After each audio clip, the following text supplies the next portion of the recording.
বন্ধুগণ, স্বাগত আমার চ্যানেল ভেনাস টেক পালসে। আগের কিছু ভিডিওতে আমি ফাইল হ্যান্ডলিংয়ের ভিডিও সম্বন্ধে আলোচনা করেছিলাম। এবারে ফাইল হ্যান্ডলিংয়ের অপারেশন, ফাইল হ্যান্ডলিংয়ের ফাংশনস নিয়ে আলোচনা করেছিলাম। এইবারেও আমি সেই ফাইল হ্যান্ডলিংয়ের প্রোগ্রাম নিয়ে আলোচনা করছি। তো আগের পর্বে যেরকম ফাইল হ্যান্ডলিংয়ের ফাংশন ও একটি প্রোগ্রাম সম্বন্ধে আলোচনা করেছিলাম, সেরকমই আজকেও আর একটি ফাইল নিয়ে আলোচনা করব, ফাইলের প্রোগ্রাম। সেই প্রোগ্রামটি হচ্ছে ওয়্যাপ টু রিড আর নাম্বার মানে roll number, S name, C name. S name মানে হচ্ছে স্টুডেন্ট নেম, আর সি নেম মানে হচ্ছে এখানে কলেজ নেম। সি নেম মানে হচ্ছে কলেজ নেম, হচ্ছে ফ্রম হচ্ছে স্টুডেন্ট 1.txt হ্যাশ।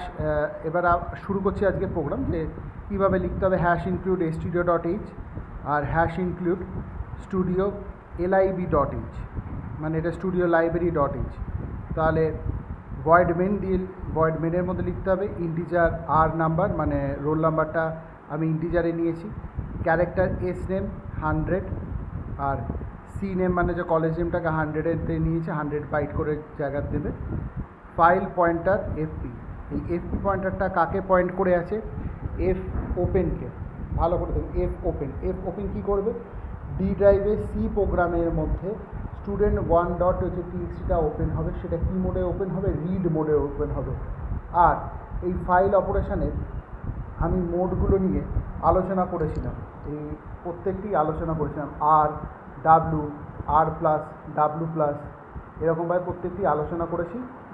এবং এই আগের ভিডিওগুলি আমার সি ল্যাঙ্গুয়েজের যে আই বাটন বা সি ল্যাঙ্গুয়েজের যে প্রোগ্রামিংয়ের যত ভিডিও আছে, আগের কয়েকটি ভিডিওতে দুটি ভিডিও আগে আপনারা পেয়ে যাবেন। এই মোডের ওপরে আমি ডিসকাস করেছিলাম সম্পূর্ণভাবে, এবং সেটি আপনাদের সামনে তুলে ধরেছিলাম। তো আজকে আর সেই রিড মোডে আমি ফাইলটি পড়ছি।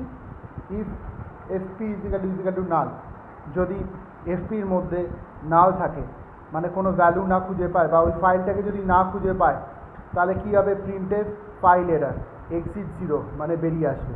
কিন্তু যদি খুঁজে পায়, তাহলে এফ স্ক্যানএফ এফপির মধ্যে দিয়ে %d%s মানে %dটা হচ্ছে ampersand roll number, %s name, name C name.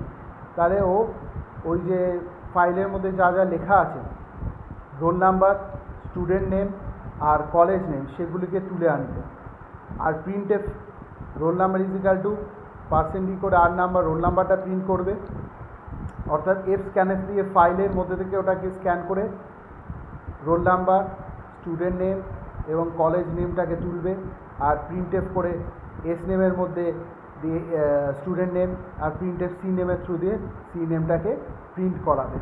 Print করানো হয়ে গেলে এফ ক্লোজ এফপি, অর্থাৎ ফাইলটাকে আমি ক্লোজ করছি, মানে পয়েন্টার দিয়ে যে এফপি যে ফাইলটাকে, অর্থাৎ ফাইলটাকে ক্লোজ করলাম। তো ফাইলটাকে যদি আমি রান করি সি প্রোগ্রামে, তাহলে আউটপুটটা আমার দেবে। ধরুন আমার ওই ফাইলে লেখা আছে রোল নাম্বার 101, এস নেম হচ্ছে সচিন, সি নেম হচ্ছে বিসিএ। তাহলে এই বিসিএ, সচিন আর 101, এই তিনটে রোল নাম্বারের মধ্যে 101, এস নেম মানে হচ্ছে স্টুডেন্ট নেম সচিন, আর সি নেমের মধ্যে বিসিএ, এটি তুলে ধরবে। তাহলে আমি আপনাদেরকে দেখালাম কিভাবে স্টুডেন্ট 1.txt ফাইলের মধ্যে কিছু লেখা আছে, সেই লেখাগুলোকে ফাইলের মাধ্যমে কি করে আমরা রিড করলাম। ঠিক আছে? এরপরে যেটা আমি আপনাদের কাছে তুলে ধরব, সেটি হলো ওয়্যাপ to copy one file to another file. অর্থাৎ একটা ফাইলের মধ্যে কিছু লেখা আছে, সেগুলো অন্য ফাইলের মধ্যে আমি কিভাবে কপি করব।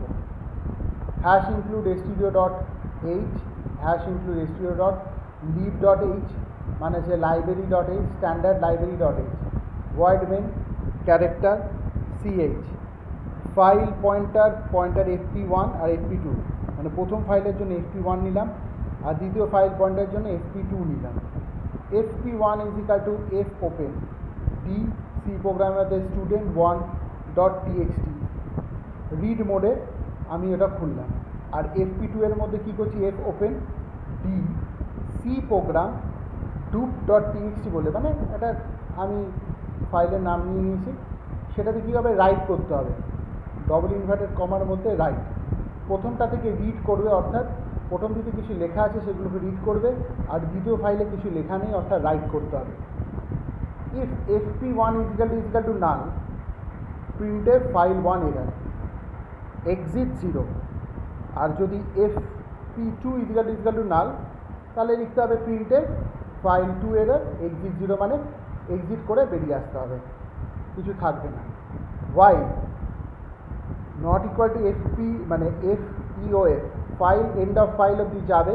যদি fp1 এর এন্ড অফ ফাইল অবধি গিয়ে fscanf করে fp1 এর মধ্যে %c%ch, আমি এখানে একটা ক্যারেক্টার দুটি রেখেছি, fscanf fp2 %c করে যদি ch এর মধ্যে আমি তুলব, সেটি প্রিন্টএফ কোথায় করতে হবে, student.txt মানে কপি করতে হবে dup.txt-তে, তাহলে সেটা কপি করতে হবে। তাহলে fclose fp1, fclose fp2, অর্থাৎ এই যে while লুপ থেকে যেটা আমি fscanf করে তুললাম, সেটা আমি student.txt থেকে কপি করে duplicate.txt-তে লিখছি, ঠিক আছে। fclose fp1 মানে ফাইল fp1টাকে ক্লোজ করলাম, fp2টাকেও ক্লোজ করলাম।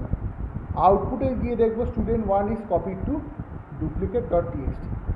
এবারে আমি যদি ডি ড্রাইভে সি প্রোগ্রামের মধ্যে dup.txt ফাইলটাকে ওপেন করি, তাহলে আমরা দেখব ওই ফাইলটার মধ্যে student1-এর যে ডেটাগুলো ছিল সেগুলো সব সুন্দরভাবে কপি হয়ে গেছে।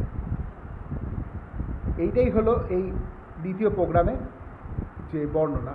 তো বন্ধুগণ, আমি আজকে আপনাদের দুটি ফাইল প্রোগ্রামিং সম্বন্ধে আপনাদের কাছে দুটি প্রোগ্রাম তুলে ধরলাম। আমার এই প্রোগ্রাম কেমন লাগছে আপনাদের একটু বলবেন, এবং লাইক শেয়ার কমেন্ট করবেন। আমার চ্যানেলটাকে লাইক করবেন, শেয়ার করবেন এবং কমেন্ট করবেন, যাতে আমি আরও এরকম ভিডিও আপনাদের সামনে নিয়ে আসতে পারি। আজকের জন্য এইটুকুনি, আবার নেক্সট ভিডিওতে আমি আসছি। নমস্কার।